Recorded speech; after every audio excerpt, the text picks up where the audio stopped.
శ్రీపరాశరభట్టార్య శ్రీరంగేశపురోహితః శ్రీవత్సాంకసుతః శ్రీమాన్ శ్రేయసే మేస్తు భూయసే కన్యాభరణి సంజాతం బాధూలకులభూషణం శ్రీరంగార్యగురోః పుత్రం షఢగోపమహం భజే.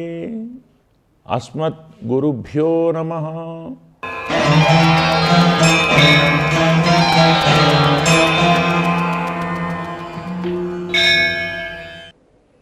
ఇక్కడ మరి ఆ రూపము అంటున్నావు, ఆ ధ్యానము అంటున్నావు. పరమాత్మ యొక్క ఏ రూపాన్ని భజించాలి, ఏ రూపాన్ని ధ్యానం చెయ్యాలి అంటే అది పుండరీకాక్షం బ్రహ్మైవ. పరబ్రహ్మ అంటే పుండరీకాక్షుడే. ఎందుకు? చోదన, ఉపాస్వ, భజస్వ అనే పదాలు ఉపాస్తి భజతి, ఇది రెండు చోట్ల పుండరీకాక్షం బ్రహ్మైవ. అక్కడ పరమాత్మ పుండరీకాక్షుడే, శ్రీమన్నారాయణుడే. ఇక్కడ శ్రీమన్నారాయణుడే. అందుకే మనకు విద్యేకించి సేవా విశేష విషయం చెప్పినప్పుడు నిఘంటుకారులు కూడా సేవాభక్తి ఉపాస్తి అన్నారు. ఉపాసన, సేవ, భక్తి మూడు ఒకటే. సేవ అంటే భక్తి, ఉపాసన అన్న భక్తి అని మనకు నిఘంటుకారులు చెప్పారు. లింగ పురాణంలో, మార్కండేయ పురాణంలో కూడా భజ ఇత్యేష ధాతురువై సేవాయాం పరికీర్తితః ఏం చెప్పారు? భజ అనే ధాతువు సేవా అర్థంలో చెప్పబడింది. తస్మాత్ సేవాబుధై ప్రోక్త భక్తి శబ్దేన భూయసి. భజ అంటే సేవే కాబట్టి సేవ అంటే భక్తి. భక్తి సేవ రెండు వేరు వేరు కాదు అని చెప్పారు. ఉపాసించవలసిన పరమాత్మ ఎలాంటివాడు? మనం పరమాత్మను ఉపాసిస్తున్నాం. ఆ పరమాత్మ నిరవధ్య మహాగుణత్వాత్ అంటాడు. దోషానికి ఆస్కారము లేని అనంతమైన కళ్యాణ గుణములు కలవాడు. ఆ పరమాత్మను ఒక్కసారి సేవిస్తే అతని యందు కలిగే ప్రీతికి ఒక హద్దు ఉండదు, అవధి ఉండదు. నిరంతరం ప్రీతి ప్రీతి ప్రీతిగానే ఉంటుంది. నిరంతరం ప్రీతిపాత్రుడు, అనంత కళ్యాణ గుణాకరుడు, నిర్వ్యాజ సామ్యాత్, ఎలాంటి సాకు కపటము ఇలాంటివేవీ లేకుండా అందరినీ సమానంగా చూచేటువంటి మహానుభావుడు. కాబట్టి అలాంటి పరమాత్మ యందు దాస్యమే మనం చేయాలి. నిజమైన భక్తులకు భగవద్దాస్యము యందే రుచి ఉంటుంది. ఉపాసన అన్న అదే కదా. ఉపాసన అన్న దాస్యంలో రుచే, భజనం సేవ దాస్యంలో రుచే, భక్తి దాస్యంలో రుచే. ఇలా అన్నీ ఒకే అర్థంలో ఉన్నాయి. కాబట్టి మళ్ళీ చెప్తున్నారు, ఉపాసన, సేవ, భక్తి అనేటువంటివి వేరు వేరు కాదు, అన్నీ ఒకటే. ఇప్పుడు పరమాత్మ ఎవరికి ప్రియుడో, పరమాత్మకు ఎవరు ప్రియుడో వారు మళ్ళీ పుట్టరు అని చెప్పారు. ఆ ప్రియం అంటే ఏమిటి? ప్రియత్వం అని దేన్ని అంటారు? ఎవరు ప్రియుడిగా చెప్పుకుంటారు అంటే ప్రియోహి జ్ఞానిని వచ్చర్థం. స్వామి చెప్పాడు గీతలో, జ్ఞానులు నాకు అత్యంత ప్రీతిపాత్రులు. ఎవరికి ఆత్మ యాథాత్మ జ్ఞానం ఉందో, పరమాత్మ స్వరూప జ్ఞానం ఉందో అలాంటి జ్ఞానులు నాకు ప్రియులు. భజతాం ప్రీతిపూర్వకం. ఎవరు నన్ను ప్రీతిగా సేవిస్తారో, ఎవరు నన్ను ప్రీతిగా సేవిస్తూ తుష్యంతిచ రమంతిచ, ఎవరు సంతోషిస్తుంటారో, ఎవరు ఆనందాన్ని పొందుతారో వాళ్ళంతా నాకు ప్రియులే, ప్రీతిపాత్రులే. నాథయోని సహస్రేషు యా ప్రీతి వివేకినాం. మనకు మరో మాట ఉంది. సంసారంలో ఉండేవారికి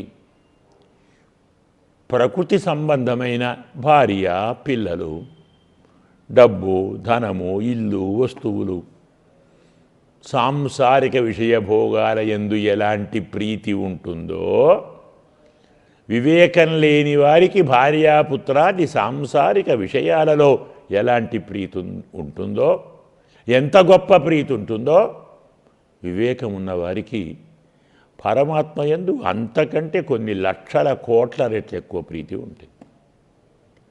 వీరికేమో సాంసారిక విషయభోగముల యందు ప్రీతి, వివేకం ఉన్నవారికి పరమాత్మ గుణముల యందు ప్రీతి, పరమాత్మ స్వరూపం యందు వీరికి ప్రీతి ఉంటుంది.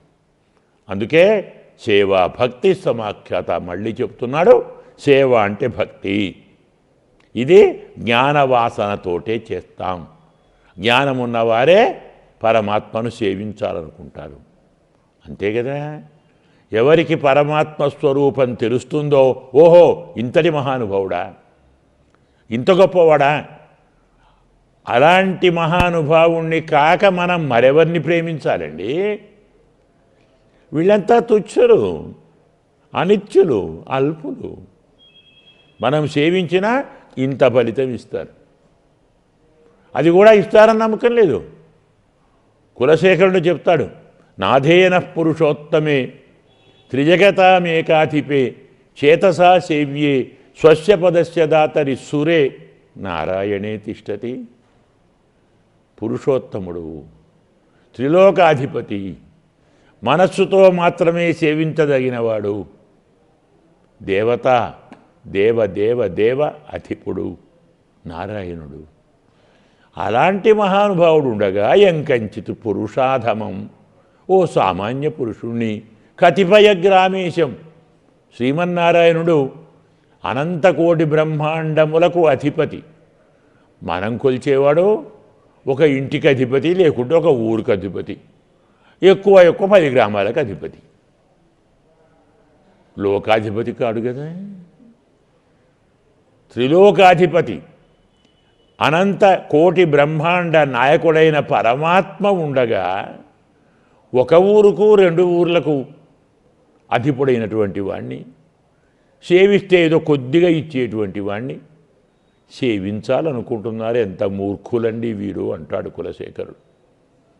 స్వామి అంటారా, స్వస్య పదస్య దాతరి, సేవిస్తే తననే ఇచ్చేస్తాడు. తన లోకాన్ని వైకుంఠాన్ని ఇస్తాడు. ఇక్కడ వాళ్ళు ఇస్తారా అండి? ఎవరైనా తన ఇల్లు ఇస్తారా? ఒక ప్రభువుని సేవిస్తే ప్రభువు ఉండే ఇల్లు ఇస్తారా అండి? పోనీ ప్రభువు సింహాసనం ఇస్తారా? ఆయనకున్న ధనం ఇస్తారా? అంతా ఇస్తే ఇస్తారు, లేకుంటలేదు. ఇస్తారో లేదో అనుమానం ఉండే వ్యక్తిని ఎందుకు పూజిస్తావురా? తప్పకుండా ఇస్తాడన్న నమ్మకం ఉన్న పరమాత్మను పూజించు. తననే ఇచ్చుకుంటాడు, తన లోకాన్ని ఇచ్చుకుంటాడు, అవిచ్ఛిన్నమైనటువంటి ఆనందాన్ని ప్రసాదిస్తాడు. మళ్ళీ నీకు పుట్టుకంటూ ఉండదు అని ఇంత స్పష్టంగా చెప్తున్నాడు. అందుకే తుష్యంతిచ రమంతిచ, అలాంటి పరమాత్మ యందు సంతోషం పొందుతారు, పరమాత్మ గుణాలను చూసి రమిస్తారు అని చెప్పారు. కాబట్టి సేవా భక్తి సమాఖ్యాత. సేవ అంటే భక్తే. జ్ఞానంతో చేసే సేవను భక్తి అంటారు. ఉత్పన్నతస్యాం, అలాంటి భక్తి పుట్టిన తర్వాత పరమాత్మ యందు స్నేహం సహజంగా పుడుతుంది. ఒక్కసారి పరమాత్మ యందు భక్తి కలిగిందంటే స్నేహం కలుగుతుంది. పరమాత్మ యందు స్నేహం కలిగితే ప్రపంచం యందు విరక్తి కలుగుతుంది. ఇంకెందుకండి ప్రపంచం, ఆయనే మన దగ్గర ఉండగా. అన్ని ప్రపంచాల నాయకుడు రాజు మన చేతిలో ఉంటే, రాజును వదిలిపెట్టి మనం ఒక్కొక్క ఇంటిపై బిచ్చం ఎత్తుకుంటుంటే ఎలా ఉంటుందండి? ఏమంటారు అలాంటివన్నీ? రాజుకు మిత్రుడు, రాజు తనవాడు. రారా నా పక్కన కూర్చో, ఏం కావాలో తీసుకో అని రాజు అంటున్నాడు. మనం ఆహా వద్దండి అని బయలుదేరి వీధిలో బిచ్చం ఎత్తుకున్నవాడిని ఏమంటారు? పరమాత్మ తన లోకాన్ని, తన స్వరూపాన్ని అందించే మహానుభావుడు ఉండగా ఒక ఇల్లో సగం ఇల్లో, ఒక వందో సగం వందో అలాంటివి ఇచ్చేవారిని సేవించడం అనేటువంటిది మరి మూర్ఖత్వం కదా. అందుకే పరమాత్మ యందు ప్రీతి ఉన్నవాడికి పరమాత్మ కాని వాటి యందు విరక్తి కలుగుతుంది. పరమాత్మని యో రక్త విరక్త అపరమాత్మని. పరమాత్మ యందు ఒక్కసారి ప్రీతి కలిగిందంటే, ప్రేమ కలిగిందంటే, పరమాత్మ కాని దాని యందు విరక్తి కలుగుతుంది. సవో దేవ శుభయా స్మృత్యా సంయునక్తు. వేదం చెప్తుంది, మంత్రభాగం చెప్తుంది. అలాంటి పరమాత్మ మనకు శుభకరమైనటువంటి స్మృతిని కూర్చని, మంచి స్మృతి కావాలి అంటే మనం ఇలా ఏకాంతంగా కూర్చున్నప్పుడు, పొరపాటున ఏ పని లేకుండా ఒక్కడే కూర్చున్నప్పుడు మరి ఏవేవో ఆలోచనలు వస్తాయి కదా, ఏవేవో జ్ఞాపకం వస్తాయి. అప్పుడు మనస్సుకు భయం కలిగించేవి, మనస్సును ఉద్రిక్తపరిచేవి, మనస్సుకు ఆవేశం కలిగించేవి, శరీరాన్ని బుద్ధిని మనస్సును పాడు చేసేవి జ్ఞాపకం వస్తాయి కదా. అలాంటివి జ్ఞాపకం రాకుండా ప్రశాంతతనిచ్చేటువంటి శుభకరమైనటువంటి భగవద్విషయక స్మృతులు మనకు కలిగితే ఎంత ఆనందంగా ఉంటామండి. అందుకే విరక్తి పొందినవాడు ఏకాంతాన్ని కోరుకుంటాడు. సంసారంలో ఉండేవాడు 10 మందిలో ఉంటానంటాడు. వాడికి భయం, ఏకాంతంలో ఉంటే ఏం ఆలోచనలు వస్తాయో, ఏమనుకుంటానో, ఎవరికి హాని చేయాలనుకుంటానో కదా. అందుకే మనం వేరే ఏది లేకున్నా ప్రతి క్షణం ప్రార్థించాలి. సవో దేవ శుభయా స్మృత్యా సంయునక్తో. ఆ పరమాత్మ మీకు శుభకరమైన స్మృతిని కలిగించని, మీకు మంచి స్మరణ కావాలి అని ఉపాసన విధిలో ఇలాంటి వాక్యాలన్నీ మనకు చెప్పి ఉన్నారు.